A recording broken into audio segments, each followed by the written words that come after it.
keep up with your style. I can't keep up with your style. Ida devastation continues.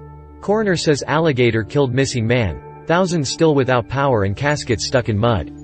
Nearly a month after Hurricane Ida devastated parts of Louisiana and the Northeast with severe flooding, the remains of a man who was missing after a suspected alligator attack in the storm's floodwaters were found in the stomach of the animal.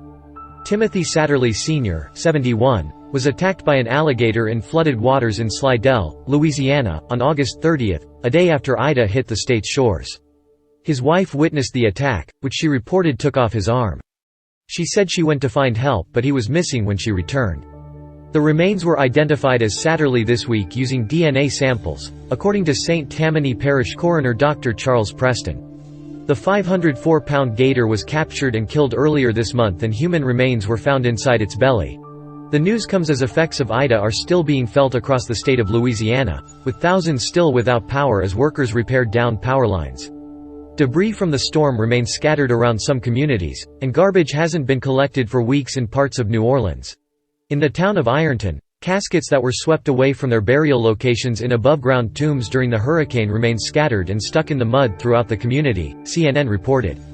People are shocked by the magnitude of the destruction, Haywood Johnson, the pastor of St. Paul Missionary Baptist Church in Ironton, told the outlet.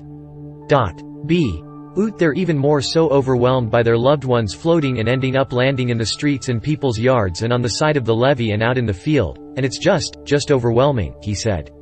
A tent city in the southeastern Louisiana town of Houma remains a month later, housing energy company workers from across the country who are trying to restore downed power lines and repair substations. Some power lines are caught up in swampy areas.